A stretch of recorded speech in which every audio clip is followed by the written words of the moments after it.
आप सभी को मेरा नमस्कार। मैं प्रवीण सोनी अपने YouTube चैनल पर आप सभी का स्वागत करता हूं और आज की इस वीडियो में हम बात करेंगे HPSC PGT के सब्जेक्टिव एग्जाम के बारे में। आपके मन में बहुत ज़्यादा डाउट है कि HPSC सब्जेक्टिव एग्जाम को कैसे करवाएगी। इससे पहले भी मैं एक वीडियो बना चुका हूं और उसमें मैंने डिटेल में बताया था कि HPSC जो सब्जेक्टिव एग्जाम लेगी उसमें इतनी सीट्स, इतने क्वेश्चन और क्वेश्चन को इस तरीके से डिवाइड करके आपसे पूछेगी। लेकिन उसके बाद भी बहुत ज़्यादा कमेंट और बहुत ज़्यादा फ़ोन कॉल्स आ रहे हैं कि सर किस तरीके का पेपर होगा, कितनी सीट्स होंगी। तो इसीलिए मैं फिर से एक बार इस वीडियो में सारी चीज़ें क्लियर करना चाहता हूँ और जितने भी आपके डाउट हो वो सब दूर हो जाएंगे। बहुत सारे एग्जाम अभी HPSC ने PGT के लिए भी हैं और उनका जो सब्जेक्टिव होगा वो 20 अक्टूबर के आसपास, उसकी डेट आप बिल्कुल श्योर मान के चलें कि 20 अक्टूबर के आसपास आपका सब्जेक्टिव हो जाएगा। रही बात, कुछ ऐसे सब्जेक्ट भी हैं जिनका अभी 17 तारीख से सब्जेक्टिव है और जिनका 17 तारीख से सब्जेक्टिव शुरू है उन्होंने अपनी स्ट्रेटजी बनाई ली होगी। लेकिन अगर फिर भी कोई डाउट है तो वो इस वीडियो को देखने के बाद दूर हो जाएगा। तो चलिए सीधा बात करते हैं मुद्दे की। तो देखिए, HPSC आपसे सब्जेक्टिव एग्जाम के अंदर 18 क्वेश्चन पूछेगी, यानी समय होगा 3 घंटे और क्वेश्चन आपने करने 18। अब आप कहेंगे कि 18 लिखने के क्वेश्चन, हमसे तो 5 क्वेश्चन पूरे नहीं होते थे जब हम कॉलेज के लिए देते थे, कॉलेज के जो एग्जाम होते थे। लेकिन देखिए, इनमें जो 18 पूछे जाएंगे उनमें आपने, ऐसा नहीं है कि आपने 5 सीट भरनी है, 4 सीट भरनी है, ऐसा नहीं। वो बड़े आराम से आपके 15 क्वेश्चन पूरे हो जाएंगे यदि आपका पेन चलता रहा तो। अगर आप उसमें सोचने के लिए बैठ गए कि सोच लेता हूं, ये क्वेश्चन पूछा तो इसको मैं कैसे कन्वर्ट करूं, किस तरीके से लिखूं, तो आपके 15 क्वेश्चन पूरे नहीं होंगे। तो मैं पहले ही बता दूं, आप अपनी प्रैक्टिस इतनी कीजिएगा कि आपका पेन स्टार्ट हो तो वो लास्ट में ही जाके रुके। इस तरीके से आपने अपनी तैयारी करके चलनी है। तो 18 क्वेश्चन आपसे पूछे जाएंगे। 18 क्वेश्चन में भी HPSC हर एक क्वेश्चन को टुकड़ों में बांट के आपको देगी, यानी कि एक ही क्वेश्चन में 2 क्वेश्चन भी देखने को मिलेंगे, 6 और 4 के। जो बड़ा क्वेश्चन होगा वो 10 नंबर का आपसे पूछा जाएगा, यानी कि मैक्सिमम जो नंबर होंगे वो 10 होंगे, 10 नंबर का आपसे पूछा जाएगा। उससे अलावा 6 और 4, यानी कि एक क्वेश्चन को 6 नंबर में और 4 नंबर में HPSC बांट देगी। उसके अलावा 8 और 2, यानी कि एक ही क्वेश्चन में एक 8 नंबर का पूछ लेगी, एक 2 नंबर का पूछ लेगी, यानी कि उसने 10 का ही बनाना है। एक क्वेश्चन ऐसा दे देगी कि जिसमें आपके जो क्वेश्चन है वो 4 पार्ट में डिवाइड होंगे और हर एक होगा 2.5 नंबर का, यानी कि 2.5 के 4 भी आपको दे देगी। तो इनको किस तरीके से लिखना है, ये आपकी स्ट्रेटजी मजबूत होनी चाहिए कि 10 नंबर का जो पूछेगी HPSC उसमें हमने कितने तो वर्ड्स लिखने हैं, कितनी सीट भरनी है। इसी से याद आया कि पहले आपको बता देना चाहिए कि सीट कैसी आएंगी। देखिए, मेरे पास एक ये सीट है, ये इस तरह की है और इसको बोलते हैं A4 साइज सीट। आप जब फोटोकॉपी करवाने जाते हैं, आप जब प्रिंट करवाने जाते हैं तो ये वही सीट है जिस पे प्रिंट होते हैं। तो ये विद बाइंडिंग आपको HPSC देगी। कितनी देगी? आपको 40 सीट प्रोवाइड करवाई जाएगी, यानी कि ये एक सीट अगर मान के चलें इधर से भी उधर से भी तो ये एक बनती है। कुल मिला के ये टोटल 40 आपको दी जाएंगी ऐसी। और अगर इसको एक माने, इसको 2 माने तो आपकी होगी 80। 40 सीट आपने नहीं भरनी, ना ही भरी जाएंगी। आपकी जो मैक्सिमम सीट भरी जाएंगी वो 33, 34, 35, बस इसी उसमें आपकी, अगर आप सारे क्वेश्चन करेंगे तो 33, 34, 35 ही सीट्स आपकी भरी जाएंगी। तो इस तरीके की आपकी सीट होंगी और उन पे आपने क्वेश्चन लिखने हैं। बात करते हैं 10 नंबर का क्वेश्चन। जो आपको 10 नंबर का क्वेश्चन दिया जाएगा वो आपका ज्यादा से ज्यादा इस साइड और इस साइड, यानी पूरी एक सीट आपने कोशिश करनी है 10 नंबर में भरने की। हर एक क्वेश्चन में कोशिश करनी है कि मॉडल जरूर बनाएं। मॉडल का मतलब जैसे आपने इंपॉर्टेंस दिखानी है तो आप उसको डिवाइड करके मॉडल जरूर बनाएं।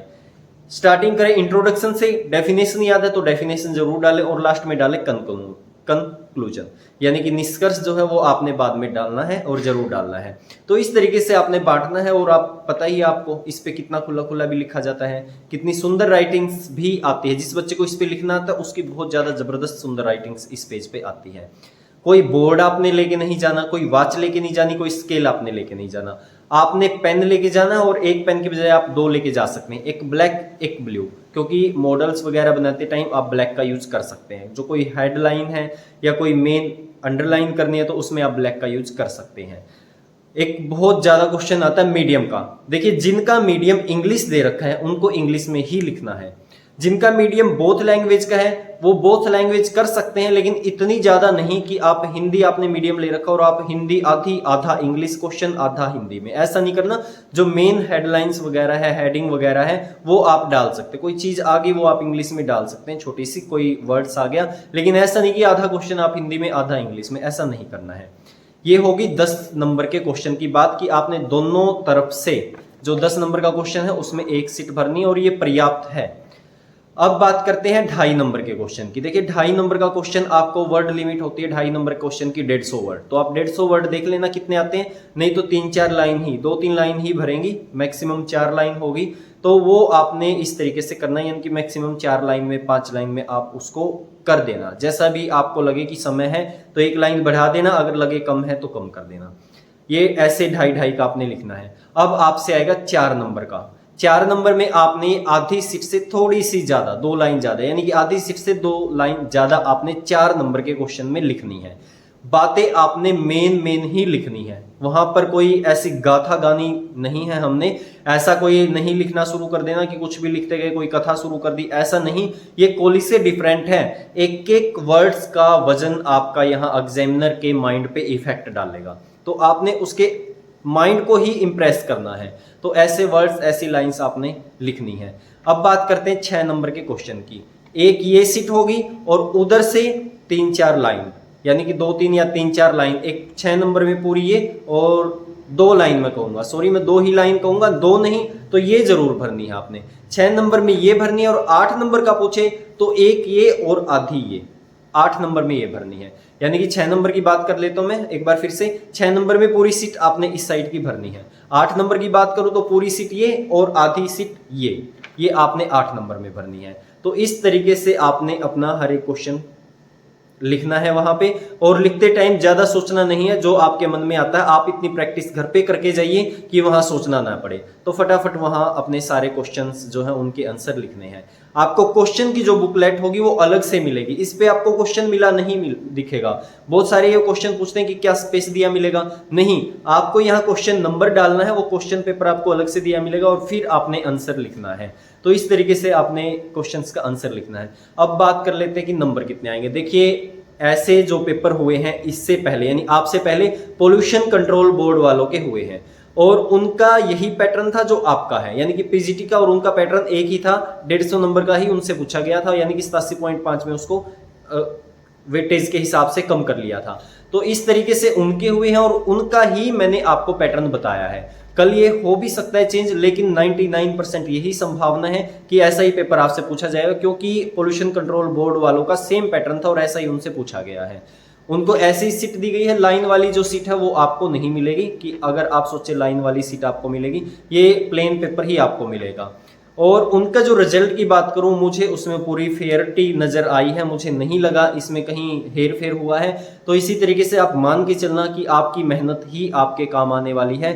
कोई और कई बार होता है कि हम कोई जुगाड़ ढूंढ लें, तो ऐसा मुझे नहीं लगा। मैंने उनका बिल्कुल डीपली उनका मेजर किया है, उनको देखा है कि किस तरीके से इनके एग्जाम हो और किस तरीके से इनके नंबर आए। बहुत अच्छे नंबर उनको उनके सब्जेक्टिव पेपर में दिए गए हैं। तो इस तरीके से आपने तैयारी करनी है। कोई वॉच वहां पर अलाउड नहीं है, वॉच उनकी सामने होगी और डेस्क पे बैठ के आपने अपना पेपर पूरा करना है वहां पे। तो ये थी कंप्लीट जानकारी कि पेपर किस तरीके का आएगा और पेपर का जो लेवल रहेगा। वो बहुत बच्चे पूछ रहे हैं कि जी ऑब्जेक्टिव में तो हेर फेर हो गई है, हार्ड पेपर थे, तो मुझे नहीं लगता कि वहां पर आपका जो पेपर है सब्जेक्टिव वो हार्ड आएगा और वो सिलेबस से बाहर आएगा, ऐसा मुझे नहीं लगता। सिलेबस से ही पूछा जाएगा। और हाँ, मुझे ये जरूर है थोड़ा सा कि वो उन चीजों को भी पूछेगा जिनको आप सोचते हैं कि ये इंपॉर्टेंट नहीं है, तो मुझे लगता है उनमें से भी पूछेगा। तो इस हिसाब से आपने कंप्लीट स्टडी अपनी करके जानी है।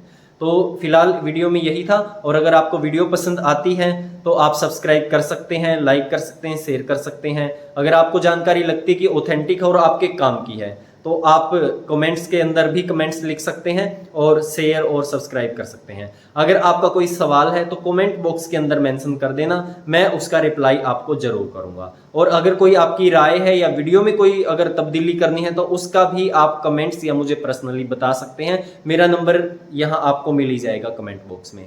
आप सभी का धन्यवाद।